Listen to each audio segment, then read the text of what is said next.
They never doubted us, and we thank them. Similar celebrations were echoed across the country as various institutions of learning celebrated their outstanding performance. The happy news found top candidate Robinson Wanjala Simiyu from Muranga High School at home with his parents.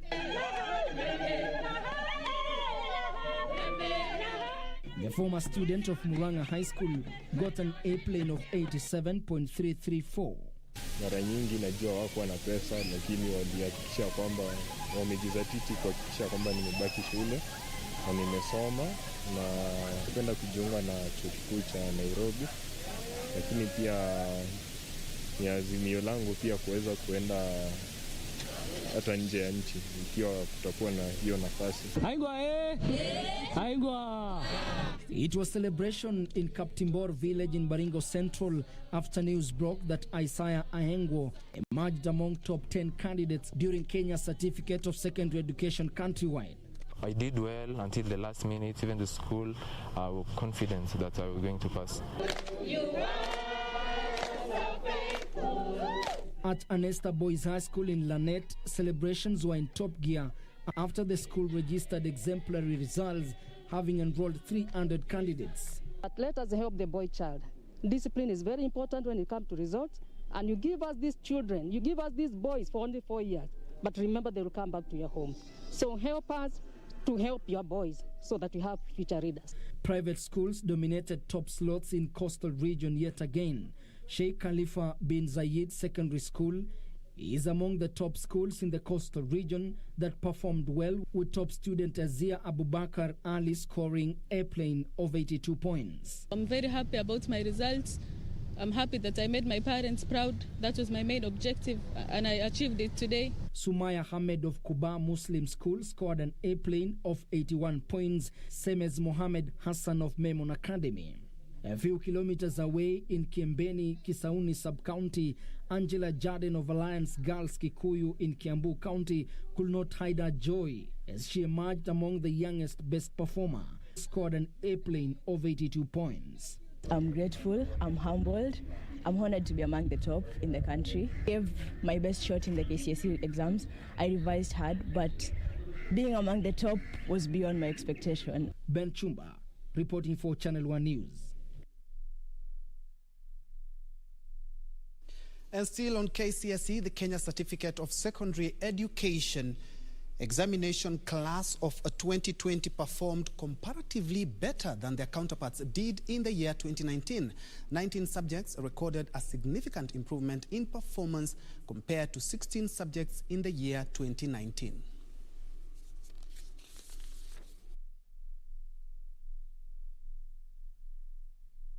Despite missing classes for most of 2020, candidates who sat the Kenya Certificate of Secondary Education examination recorded improved subject performance. In the 2020 KSC examination, 19 subjects recorded significant improvement in performance compared to 16 subjects of 2019. There was no significant change in 2 subjects. At the same time, female candidates performed better in 2020 compared to 2019. Leading the pack is Sharon Chepngeno Terer from Kenya High School, the top female candidate in the country, with a mean grade of 87.173. However, only 15 counties had more female candidates than male candidates, a drop from 17 counties in 2019. Mandera, Wajir, Garissa, Turkana and Homa Bay are counties with high gender disparity in favor of male candidates during the 2020 KCSE examination, prompting Education Cabinet Secretary Professor George Magoha to call for investigations into the matter. I'm going to instruct the field officers in these counties to find out what is happening to the girls there. Are they marrying them too early and covering up under culture? And if that is so, we must bust it and make sure the girls go to school. Marriage can wait at least for another 4 years. The results were released in a record 16 days after candidates sat the final paper and 2 days after the marking exercise was concluded.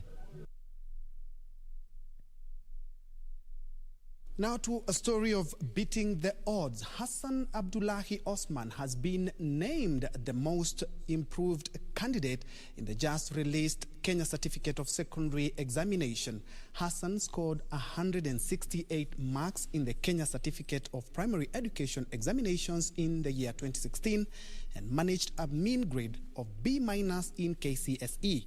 Education Cabinet Secretary Professor George Magoha says the performance is an encouragement for candidates who score lower marks in their Standard 8 examinations.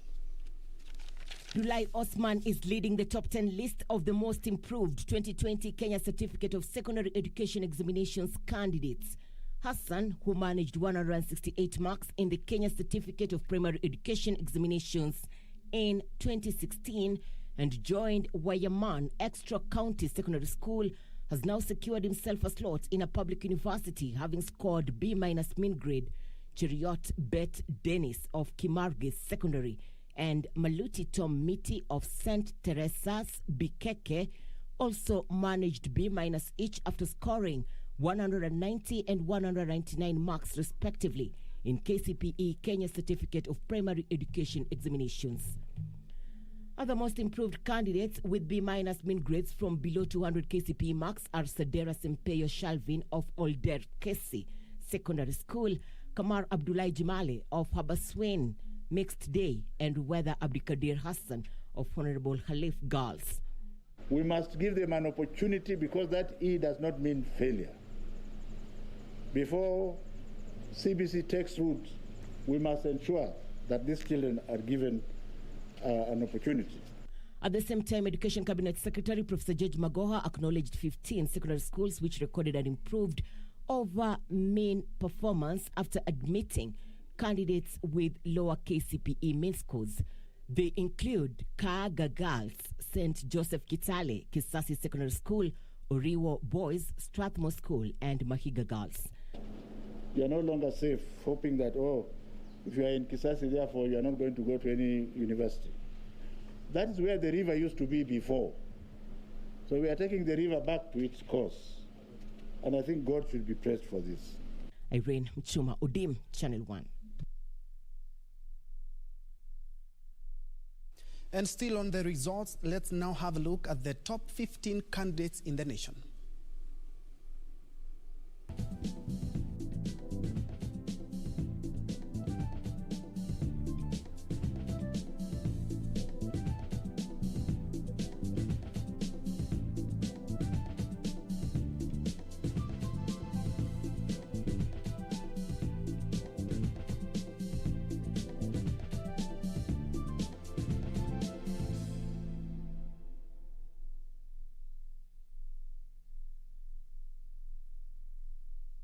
Now, 287 candidates who sat for the Kenya Certificate of Secondary Education 2020 examination have had their results cancelled for cheating.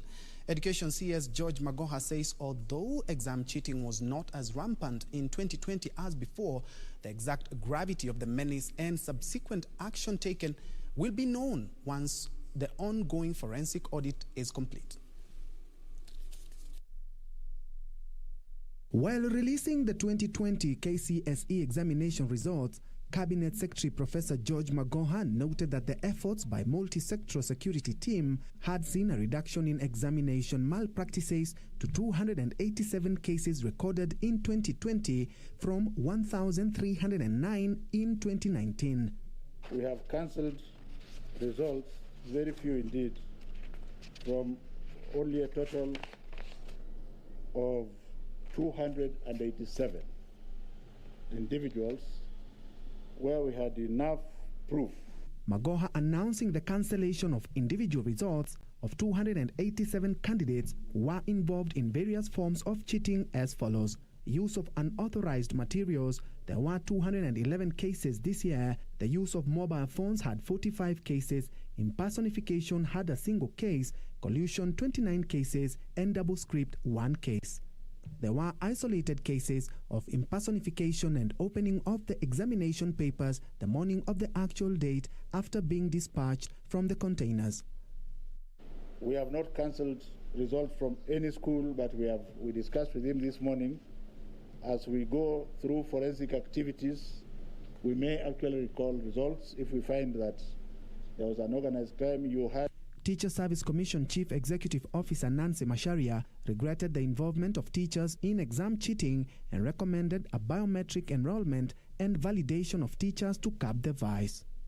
We are at the tail end of finalizing our consultations with the Office of the Data Commissioner on the rollout of the biometric capture of all teachers.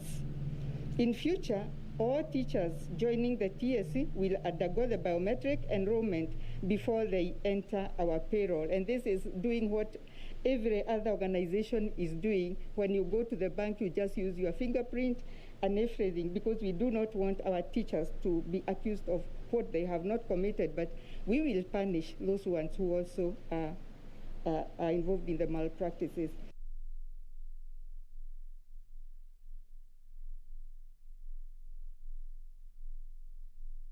Elsewhere, President Uhuru Kenyatta has expressed confidence that the newly established State Department for Implementation of Curriculum Reforms will meet its intended objectives. President Kenyatta says the newly appointed Principal Secretary, Professor Fatuma Shege, has demonstrated that she has what it takes to steer the ongoing rollout of the new curriculum.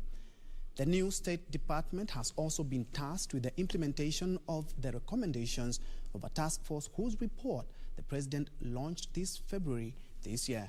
Professor Shege served as the chairperson of the Competency-Based Curriculum (CBC) task force that midwifed the roadmap for the 2633 education system. To exercise the functions of Principal Secretary, do swear that, except with the authority of the President, I will not directly or indirectly reveal the nature of contents of any business, proceedings, or document of cabinet committed to my secrecy. And now what we seek is for you to use that expertise, that knowledge that you have, together with your colleagues, to oversee the successful implementation of our new curriculum.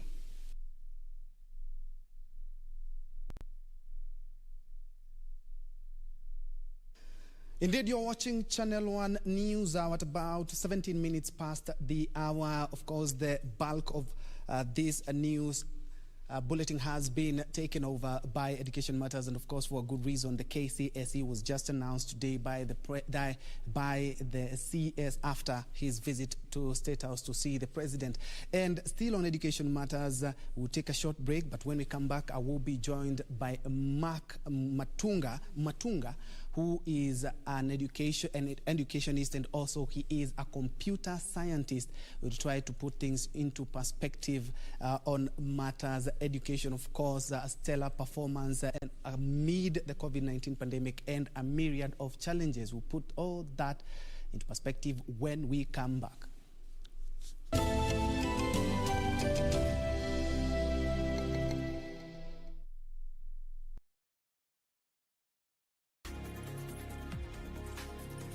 Did you know that your house is one of your most valued investments? Get your domestic package insurance cover. This includes house and its contents, domestic servants, owners and tenants' legal liability. Now you know. IRA, promoting insurance, protecting the insured. Je, umeomoka? Kama hujaomoka kwenye QuickBin ndio mambo yote. Hapa tuko na fridge, kodi yake ni CM. Tuko na gas cooker, kodi yake ni CK. Tuko na TV, kodi yake ni TV. Tuko na simu, aina ya Samsung ni SM, ama Oppo ni Oppo. My friend, mahali popote unanitizama, eka hizo kodi zake kisha utume kwa 4032353. 4032353. Alafu utakuwa unaomoka na hizi bidhaa. Kumbuka, kwenye QuickBin ni bidhaa bora zaidi kwa bei ya chini kwa chini. Tonight on KBC Channel 1. Where would I be, Lord? Where would I be without my mama? Woo. Yes, we are celebrating every mother out there. We love you. We appreciate you.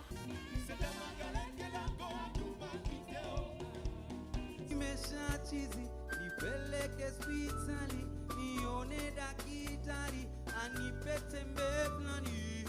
Nindiama ni mwimbaji. mtangazaji, ni msanii wa Ohangla.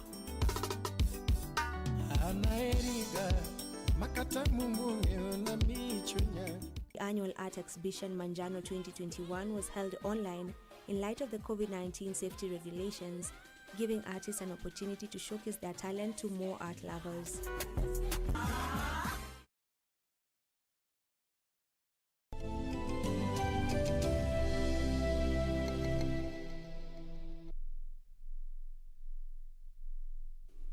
Welcome back and thanks for keeping it Channel 1. Of course, today being quite a big day for over 700 candidates. And I do remember Professor Magoha today talking about the students. They fought with resilience and ended with grace, a myriad of challenges, but they were able to overcome that. And he had some good news that all the candidates who sat for their KCSE are guaranteed a position either at the university, colleges, other, or even TVET institution. And he had, of course, in our news articles, you have heard that indeed that was spoken about today. 747 students to be precise, 700,000.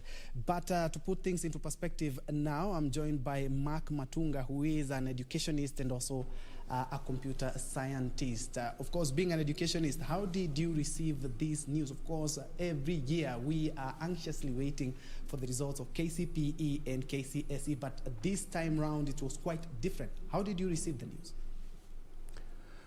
It was a great day for the country, Troy. I was in my office and I was watching all of this online.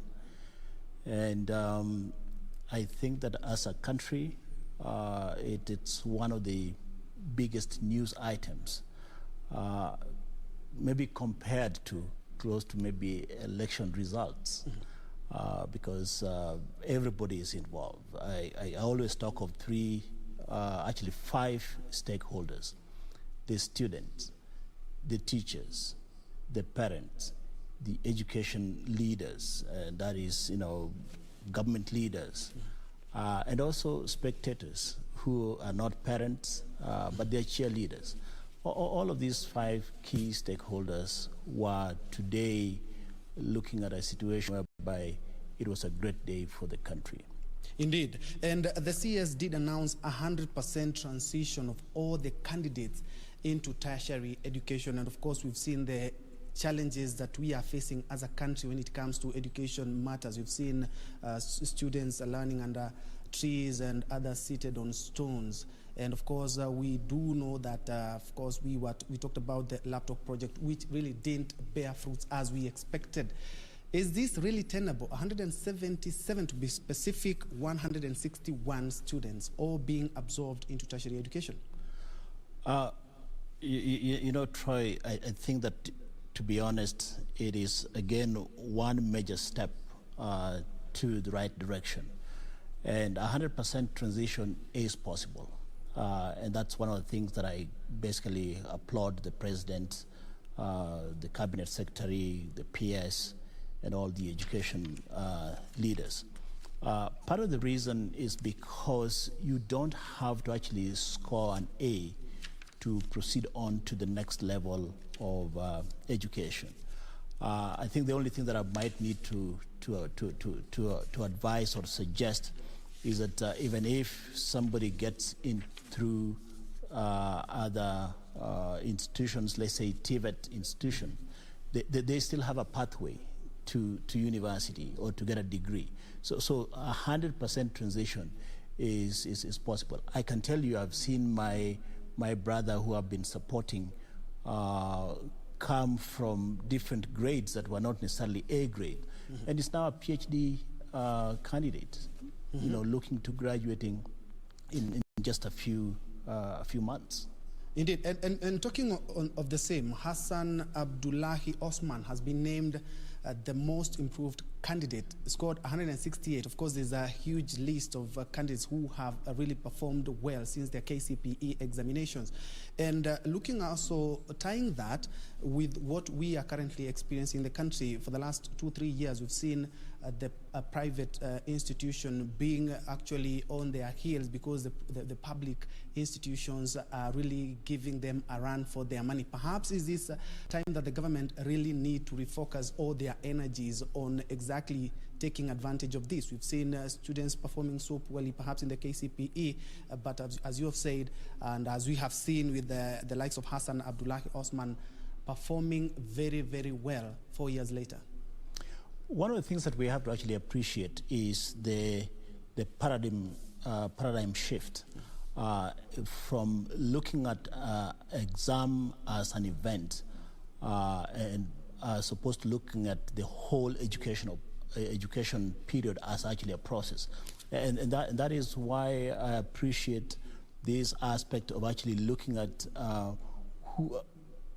students' entry behavior, their efforts that they put in that might actually produce better results at different stages in life. And that usually happens. I have seen students, perform poorly in primary school, but when they get to secondary school, they put in a lot more effort. They're able to actually interact with teachers differently. And by the way, I just needed to say that we as a country, myself representing as many that would join me in this, to congratulate the teachers as well. I mean, the teachers did an amazing job in very difficult circumstances.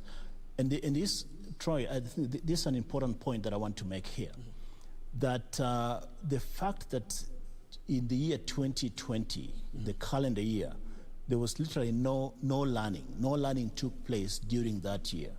And still, the students came back and did an amazing job and came back with these amazing results. Basically demonstrate that the teachers did a very good job earlier on in the previous 3 years in preparing these students toward the Form 4 exams. And that also includes covering the syllabus, so that actually Form 4 is more of just basically a revision year. And that's one thing that I must commend the teachers for. Indeed, and talking about the challenges that we are facing as a country, of course, we also have the CBC. Last year, COVID, of course, took over everything, and last year was a good year to kind of use it as a yardstick to measure perhaps how well we are prepared in the new curriculum. And of course, we've seen Professor Fatuma Shege being actually appointed as the Principal Secretary for Matters CBC and the challenges that we've had. Perhaps, do you see a better chance perhaps to measure how prepared we are as a country right now when we are in the COVID-19 pandemic? So first of all, Troy, I usually have a challenge when we keep talking of CBC, but I'll join the bandwagon and talk of CBC, which is basically a curriculum. But what that whole curriculum is supposed to achieve is competency-based education. So it actually should be CBE, but I'll not fight with that for now. The president, in his own wisdom, and it's something that I really congratulate him for, in his own wisdom realized that the best way to actually anchor competency-based education or competency-based curriculum in the education system is to actually elevate it to a state department, such that there's budget allocation, that nobody can come back and say that, hey, we are not able to actually roll out CBC because we were constrained by budget or other priorities came into play. I mean, it also shows that this is one of the things that the president is looking at as one of his legacies. And it's a good thing for the country because that's the direction we're going. Another key point that I also want to make is that the fact that in 2020, the students were at home, it also goes to demonstrate or to show the role of parents, because not many students fell by the wayside. The parents actually, engage them a little bit more, and that is one of the things that is actually going to play out more strongly when we now roll out the CBC and engage in the competency-based education. You mentioned something about ICT. There's no shortcut to it. There's no shortcut. That is the direction we have to go. And I think that the efforts by the president, even though a lot of people still think that it failed, I don't think that it failed. I think that there is still a lot of room to actually reorganize, re-engineer, restructure, and be able to actually get these programs back in place. But I must say, as I conclude, that ICT is going to be key in education going forward. And I also want to mention something that might sound controversial. The exam as we know it, the way that we've been carrying out exams, whereby life stops, everything stops. I mean, when we now start to infuse and integrate technology in the delivery of exams and also taking exams online, that is going to change. But nonetheless, assessment is actually going to still be at play. And still on the exams, perhaps as a country, do we run the risk of taking exams as a mere formality? Why I'm saying this is because we have 100% transition to tertiary educations. Might it water down the competitive spirit that we usually have as a country? And that competitive spirit doesn't have to be there in the manner it is currently structured and in the manner it's currently positioned. Remember, I mean, I was fortunate enough to have gone to school in the US. In the United States or in the UK or in these other Western countries that have fairly advanced postures of education, you don't have this kind of drama, and it doesn't have to be this competitive. And it doesn't have to be a situation whereby if you are not an A student, then you are condemned to other things. You can still come around to pursue your dream in education, regardless at what point you are or your station in life. And so I don't think that it will water it down.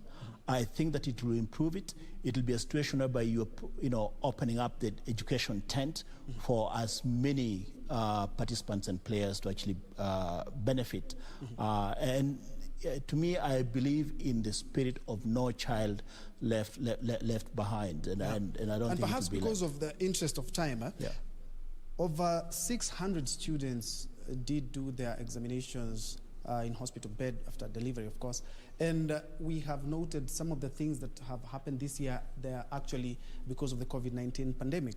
But looking at Professor Magoha talking about zero leakages, of course we have some few cheatings, but when it comes to leakage, we have zero when it comes to examination leakages. But looking at the statistics, over 600 girls, is this something that the ministry really needs to relook at this moment? It is something that the government needs to look at all the time, and it's unfortunate that actually happened. It's something that we all have to join hands and be able to do, not just the government. Parents need to play their role, teachers need to play their role, the educationists or all the stakeholders actually need to play a role. It is something that is sad. But one thing that, Troy, I have to mention, and that's one of the things that I congratulate the government for, is that, before, if you got pregnant as a girl, that's the end of life for you. But here is a situation whereby these girls are encouraged to actually take exams and be able to actually continue with education. But Troy, before I conclude, I must congratulate my school. The school that I'm named after, that is Mark Matunga Kiwa Mixed Secondary School. It's a public school. Out of 27 candidates, 10 of them attained direct entry to university. That's something that I congratulate the parents, I congratulate the teachers, and all the stakeholders, and it makes me happy. Somebody, of course, had asked about, of course, the new normal. Now we've seen perhaps in Europe and America, we have seen home schooling, which has really taken shape there. But looking at the country and COVID, we don't know what other challenge you are going to ever face perhaps in the years to come. Is this something that we should also try and embrace? We've seen universities and some colleges actually trying it out here in the country. As we wind up in less than 30 seconds.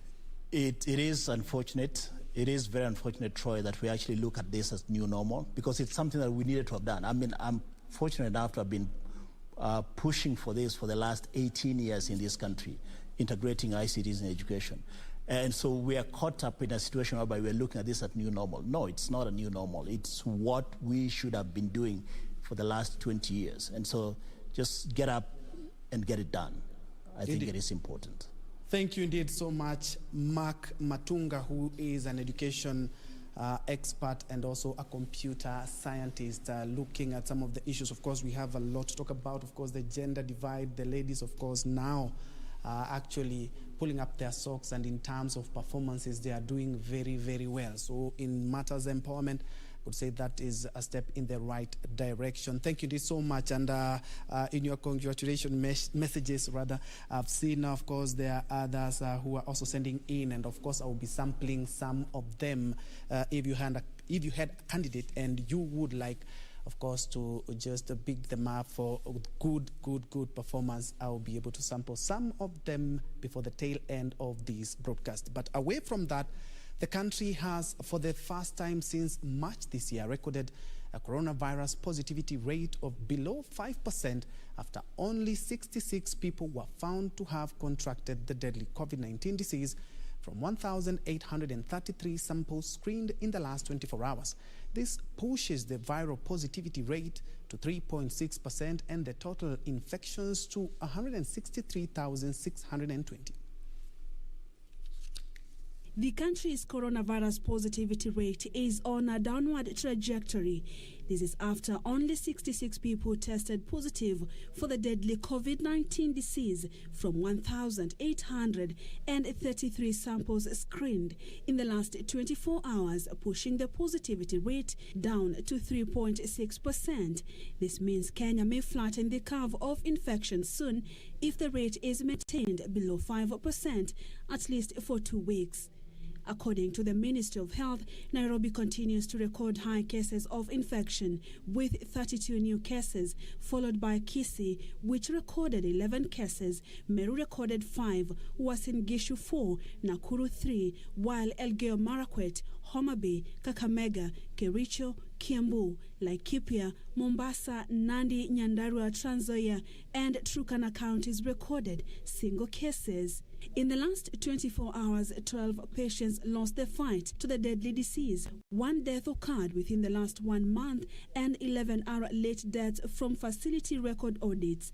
A total of 1,737 patients have recovered from the disease, 1,580 from the home-based isolation and care, while 157 were discharged from various hospitals.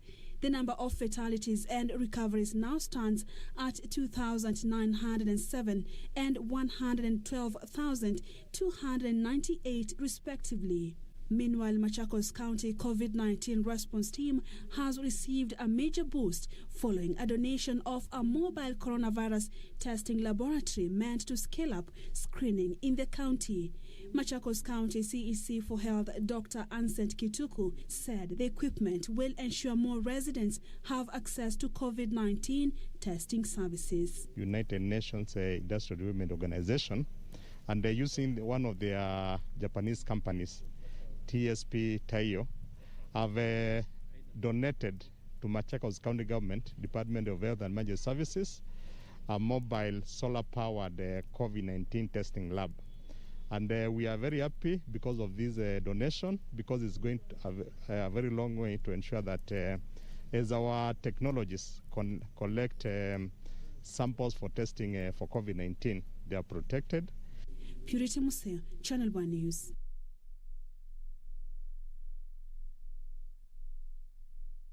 Moving on, Kenya Editors Guild has set aside the second Friday of the month of May annually for the Philip Ochieng Lecture Series on Journalism, whose inaugural session will be in the year 2022. Kenya Editors Guild President Churchill Otieno says a coordinating panel of eminent persons will be selected to spearhead the initiative. The declaration was made on Monday during a webinar held to celebrate the life and times of the late Philip Ochieng, a veteran journalist who died last month at the age of 83 years. Journalism in Seasons, a forum hosted by the Kenya Editors Guild, saw seasoned journalists and students meeting physically and virtually to pay homage to one of their own. He does not believe a dictionary will help to understand the message in his articles because it is more about knowledge than complex words. It was Philip who made me know that Baraza is produced by journalists. A renowned writer whose career spanned over 5 decades, Philip Ocheng, or P.O., as he was affectionately known in journalism circle, died in Ombo, Migori County, last month after a short illness. Colleagues and proteges shared their memories of the man described as an enigma. Philip taught me to think about your own abilities and accept where you have deficiencies and accept to be tutored and trained. I used to admire his English, his ideas that were way beyond me. That little did I know that I would find myself under his tutelage in the fullness of life. Editors across the Kenyan media landscape remembering a titan and a no-nonsense person who advocated for professionalism and encouraged journalists to read. A repeated hammering of the point about language that we are remembering him today. If we could show as much commitment to quality, if we could show as much commitment to doing it well in the newsrooms. To honor his memory, the Kenya Editors Guild has a memorial lecture series. The Kenya Editors Guild declares that it shall hold the Philip Ochieng lecture series on journalism every year on the second Friday of May, starting 2022. The late Ochieng will be buried this Friday at his rural home in Migori County. The curtains may have come down for one Philip Ochieng, the father of Kenyan journalism, but his legacy will forever remain in the hearts of the up and coming journalists. Reporting for Channel 1 News from Nairobi County, I'm Ruth Wamboi. And away from that, police in Meru are investigating an incident in which 4 people were attacked and seriously injured by an irate mob in Charia. The 4 are said to have attempted to steal some cattle in the area before they were cornered and severely injured by locals. The 4 suspects are currently recuperating at the Meru Teaching and Referral Hospital as police carry out investigations into the matter. 4 suspected thieves are fighting for their lives at the Meru Teaching and Referral Hospital following an attack by locals in Charia. Residents say the 4 were caught pants down attempting to steal some cattle at 3 a.m. Bila minajua hii gari ndio inaibaga ng'ombe, kuna ng'ombe nyingi minajua hivyo hii area. Ile wito ningetoa kwa serikali ni wachukue hatua ya kuangalia sana, kwa sababu mifugo yetu kama huku wengine wanaweka kwa barabara kwa sababu hakuna vitu ya kula. Elsewhere, Muslim widows from Uasin Gishu County have called for transparency in the issuance of relief donations in the county. The women allege that there was always attempts to skew humanitarian assistance during Eid al-Fitr. Hapa kwetu hatujaona chakula hapa Huda Foundation. Hatujapata chakula. Kwa Huda, chakula yetu ya kwanza ni hii tumeona. Tunaswali jamia, hatujaipata chakula. Tunakuja mara mingi wanatufukuza wanatuambia endeni. Meanwhile, Muranga Governor Mwangi wa Iria has expressed concerns over low uptake of COVID-19 vaccines by teachers. Speaking while distributing bursaries to more than 2,000 needy students on Monday, the county boss said it was worrying that many teachers have not taken the vaccine, despite being given priority in the immunization process.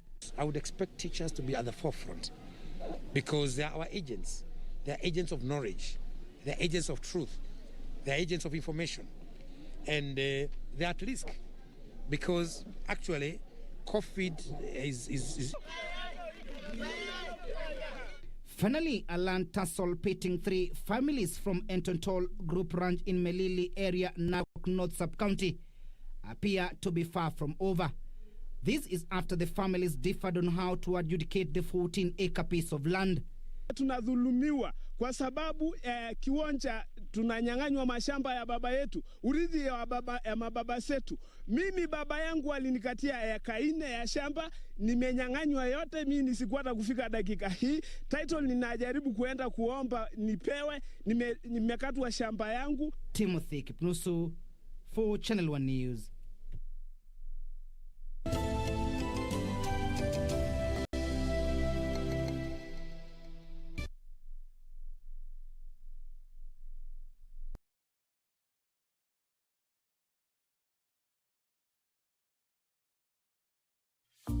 Siri za maisha. Siri ya kwanza ya maisha ni kujifunza kusamehe. Ya pili ni kujituma. Ya tatu ni kujifunza. Ya 4 kukubali mabadiliko. Ya 5 kuweka akiba. 6 kutokufa moyo, na 7 kumtendea mwenzako jinsi ungependa akutendee wewe. Ili kupata skiza tune ya Siri za maisha, bonyeza *811 *397#. Bonyeza *811 *397#. On the next episode of Ashoka, my mother, Minister Kallata, grandmother Helena, and Siamak were also part of my journey. Remember your promise. Because if you make the mistake of returning to Patliputra, then... Has the Emperor stooped so low that even with you? No, it was my decision to come here leaving him. But the stain on your clothes suggests something else, Mother. Ashok cannot die as long as this lamp burns. Until then, I will wait for his return. My love will keep him alive.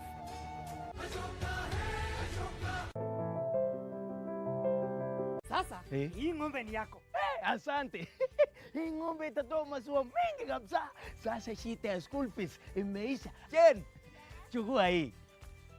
Hebu nikuulize, hii maneno nasikia ya bima ya elimu inaweza kuwa namna gani mtu anachukua? Process ya kuchukua insurance cover yote ni rahisi. Hata niko na cover ya gari yangu.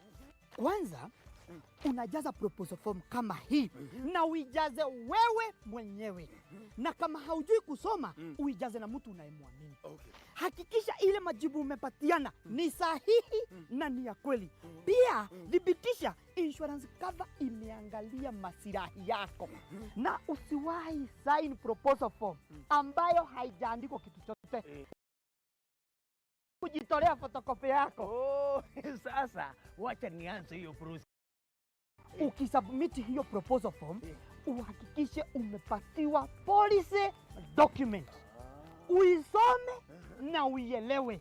Hiyo ndio thibitisho ya kuwa una bima. Asante sana.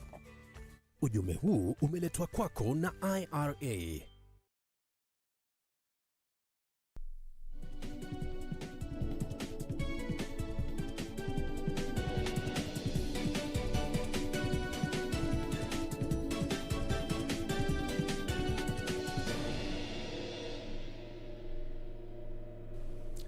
In business, you could be watching more of your favorite local actors and actresses as high demand for local content force players to increase investment in local productions.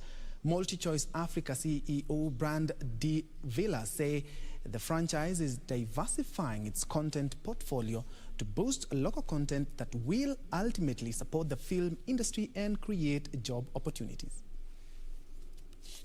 Following the 2015 digital migration, Kenya's television scope changed exceptionally, owing to, among others, separation of content production from content signal distribution. You know, value means different things for different people. Value is not really only about the price of a product or the exclusivity of our content, so much more. Our customers tells us that in the way we interact with them and service them, offers value to them, whether it's us providing them with payment reminders and a view of the content that they might expect, or providing them with multiple payment platforms to enable them to easily reconnect our services, or to make it easy for them to even do self-service with our MyDSTV apps and MyGoTV apps. They value the interactions and experiences with us, and we will continue to find better ways to interact and communicate with our customers. This meant the pie was open for other players who had until then found the cost of distributing TV content prohibitive. 6 years down the line, the number of TV stations have increased, with some even broadcasting in vernacular. The government's directive that broadcasters have at least 40% local content in their programming has created a niche market for local productions. There has been a gravitation among viewers towards local content, with the majority of Kenyans opting for local programs that have long become household brands. In a virtual showcase, MultiChoice Africa CEO Brandy Villas said the franchise was diversifying its content portfolio to boost local content that will ultimately support the film industry and create job opportunities. MultiChoice also announced the release of new documentaries featuring East African athletes. The documentary, dubbed Rising Champions, is a 3-part series feature focusing on the success, the secret and the science behind athletes from this region. Regina Manyara reporting for Channel 1 Business.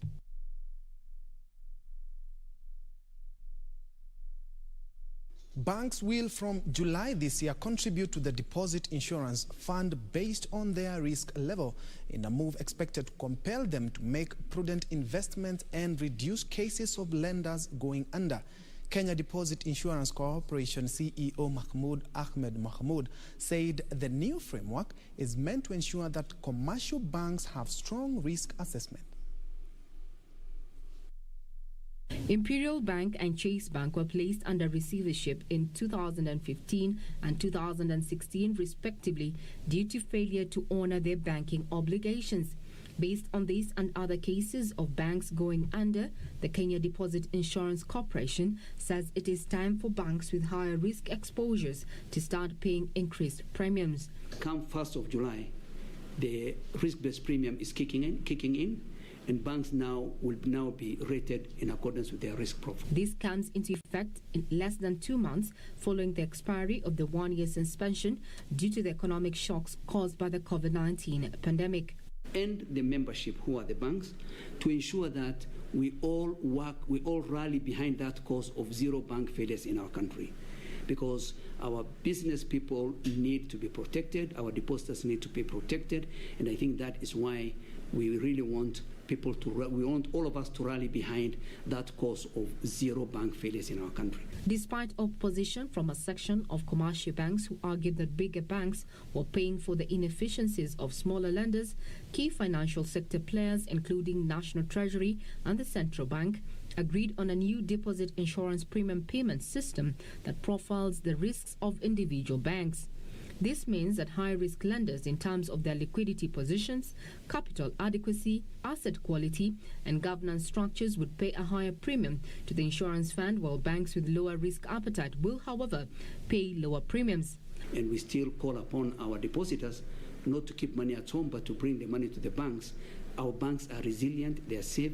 As we speak today, under the pandemic, indeed, the deposit is still growing in the banks. Kenyans have a lot of confidence with our banking system, and that's the confidence we want to ride on.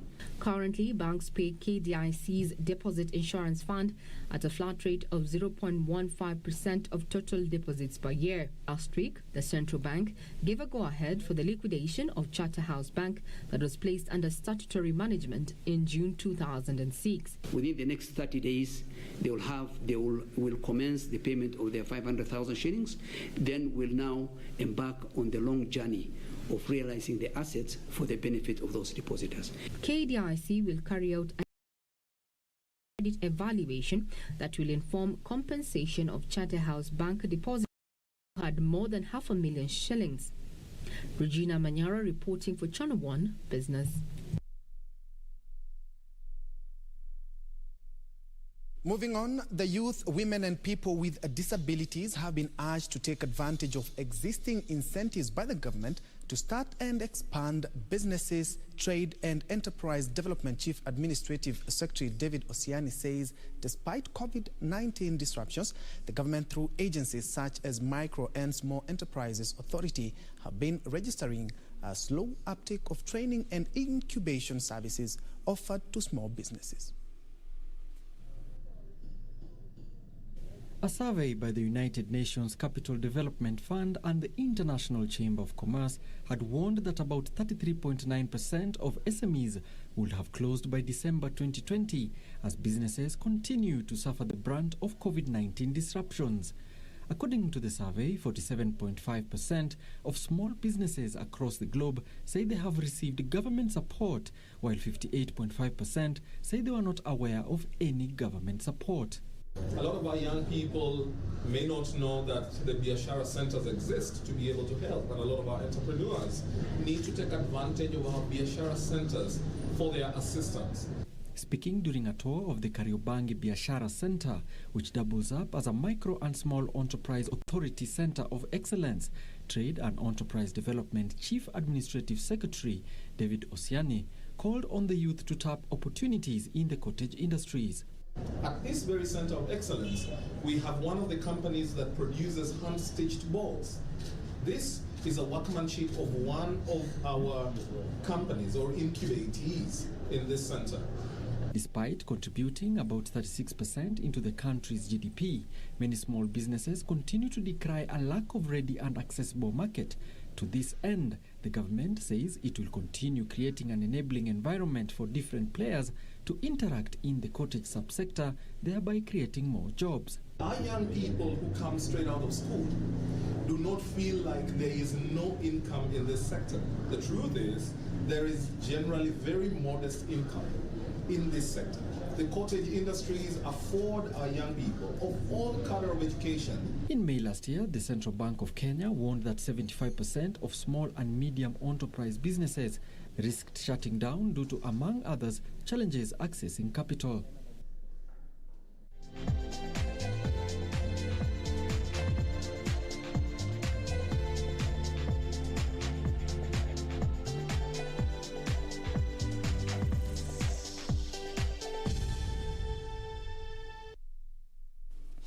Time to play, where we begin with rally, and the World Rally Championship Safari Rally made a comeback to Kenya after a 19-year absence, has received 28 million shilling sponsorship boost from Toyota Kenya, ahead of their championship set for late next month. Toyota Kenya also sponsored the WRC Safari Rally team with another 2 million shillings. Route opener Toyota Hilux.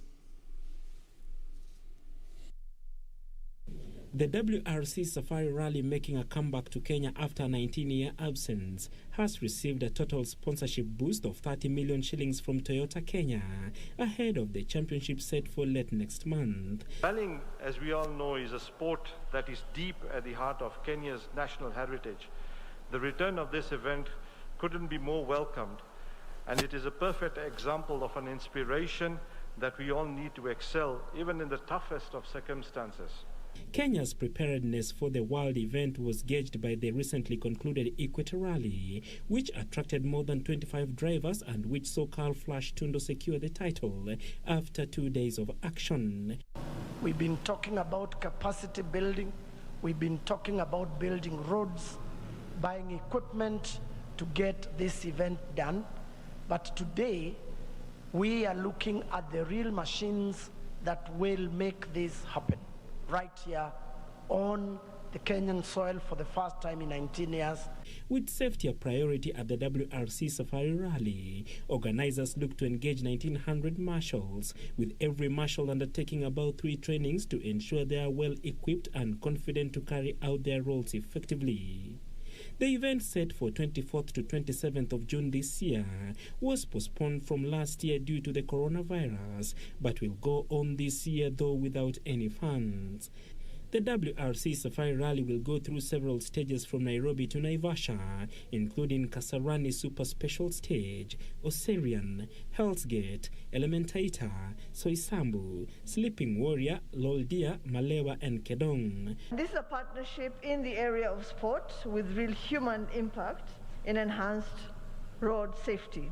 Toyota is one of the most popular and respected motor brands in Kenya and Africa, and its inclusion in the Safari Rally will encourage safer driving and inspire the next generation of safe motorists on the continent who identify with your unique global brand. The event, to be held from the 24th to 27th of June this year, will be televised live on KBC Channel 1.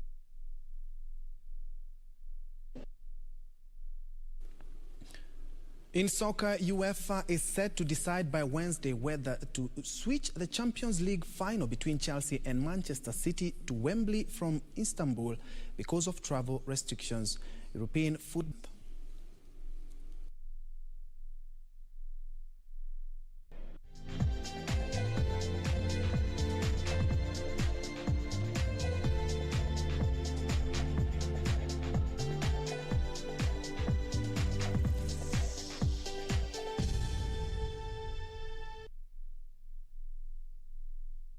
We have come to the tail end of this broadcast tonight. Thank you indeed so much for watching and, of course, for your responses. I can see Ali Hamza watching from Machakos Town, Abala Vikos from Eastleigh, Brian Wamboki live from Abuye. Congratulations to all the students. Caroline Wanjiko, you also tuned in. Dixon Olesimama from Narok, Masai Mara.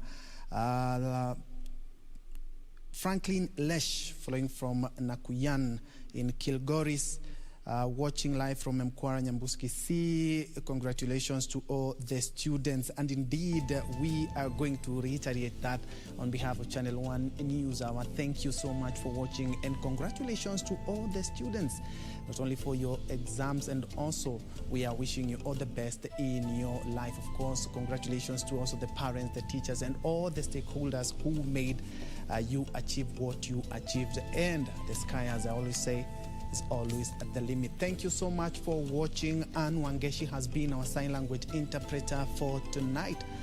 My name is Ben Troy Njue. Good night.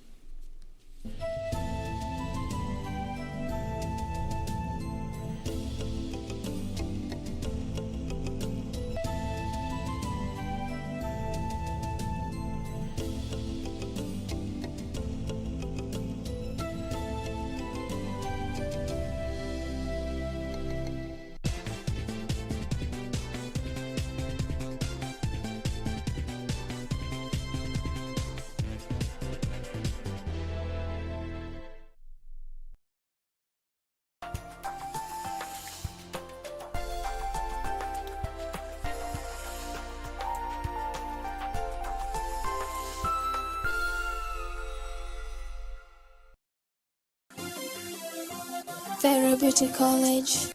Vera Beauty and Fashion College, with branches in Nairobi, Eldoret, Thika and Meru. Did you know that we are a TVET approved institution? We offer courses in fashion design, interior design in soft furnishing, event decoration, flower arrangement, event planning, hairdressing, barbering and dreadlocks, beauty therapy, makeup, nail technology, spa massages, teaching skills,